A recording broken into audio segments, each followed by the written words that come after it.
I never thought my marriage would end the way it did. My name is Michael Johnson, and I grew up in Austin, Texas. I had always been a quiet guy, someone who preferred honesty and loyalty above all else. When I met Emily, she felt like the missing piece in my life. She was bright, funny, and could light up an entire room with her laughter. For years, I thought we had built something unshakable. But life has a strange way of teaching you lessons you never asked for. Emily and I had been married for 12 years. We had a modest home just outside Dallas and 2 beautiful kids, Jacob, who was 10, and Lily, who had just turned 8. To the outside world, we looked like the perfect family. Emily worked as a graphic designer for a small firm in downtown Dallas, while I worked as a project manager at a construction company. We both juggled work, parenting, and the daily grind like most couples do. I trusted Emily with everything I had. Trust, for me, was sacred. That's why when I started noticing little changes in her behavior, I brushed them off at first. She began staying late at work more often, her phone suddenly had a lock code she never used before, and she seemed distant, even when we were together.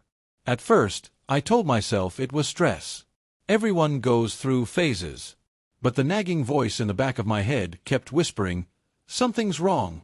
One evening, as I was folding laundry in our bedroom, her phone buzzed on the nightstand. She was in the shower, and I swear I had no intention of snooping. But the preview of the message on the screen froze me.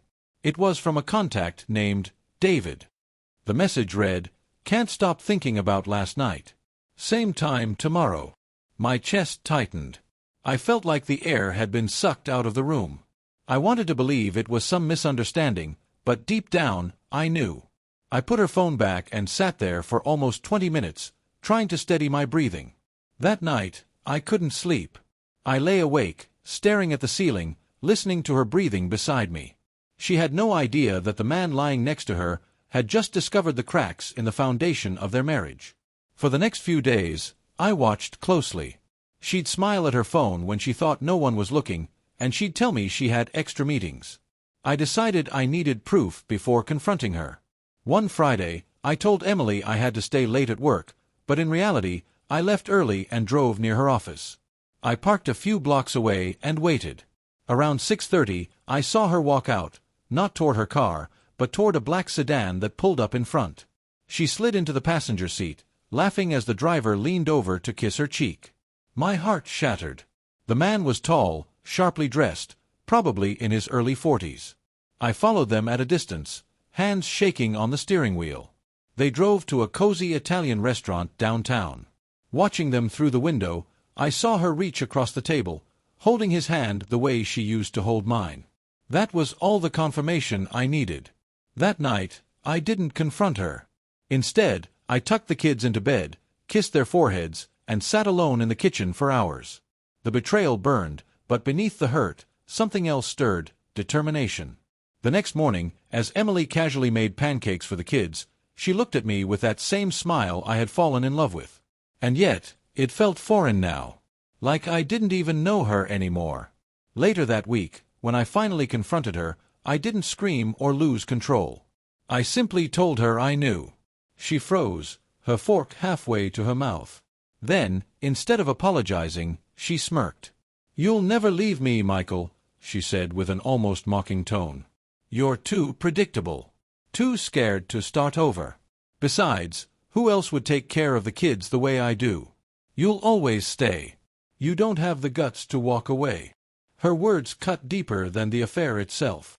She didn't just betray me, she underestimated me. She thought I was trapped. That's when I made a promise to myself. If I was going to leave, I'd make sure she never forgot it. For the next few weeks, I played along. I acted normal, went to work, laughed with the kids, and even kissed her goodnight. She probably thought she had won, that I had accepted my role as the blind, loyal husband.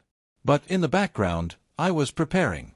I quietly met with a lawyer, arranged custody plans, and opened a separate bank account. I began documenting everything, her late nights, her texts, her lies.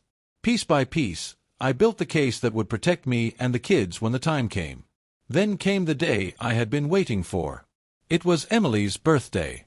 She loved throwing big parties, and this year was no different. We had invited friends, neighbors, and even her co-workers. The house was filled with laughter, music, and the smell of barbecue from the backyard. I had been planning this moment carefully. When it came time for speeches, Emily stood proudly in front of everyone, glowing with the attention.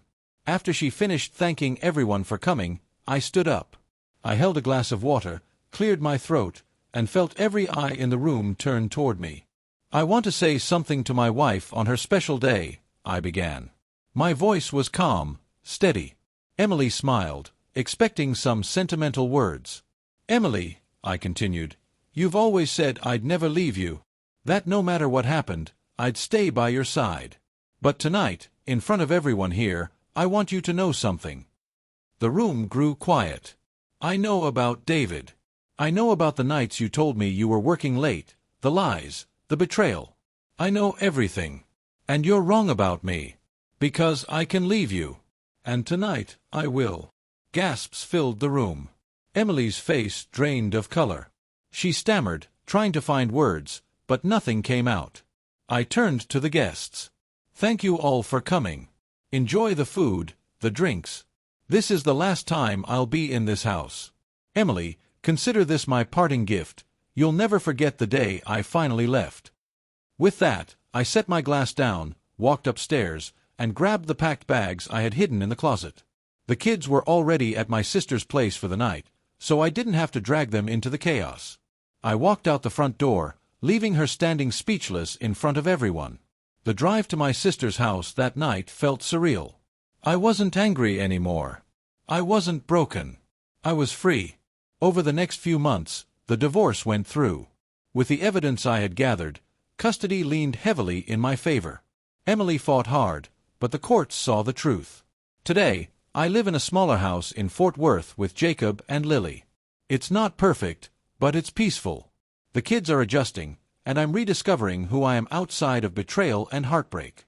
Looking back, I don't regret the way I left. Emily's words, "You'll never leave me," still echo in my mind sometimes. But every time they do, I remember the look on her face that night. The shock, the realization that she was wrong. She'll never forget it. And neither will I. Because the day I walked away wasn't just the end of my marriage. It was the beginning of my freedom.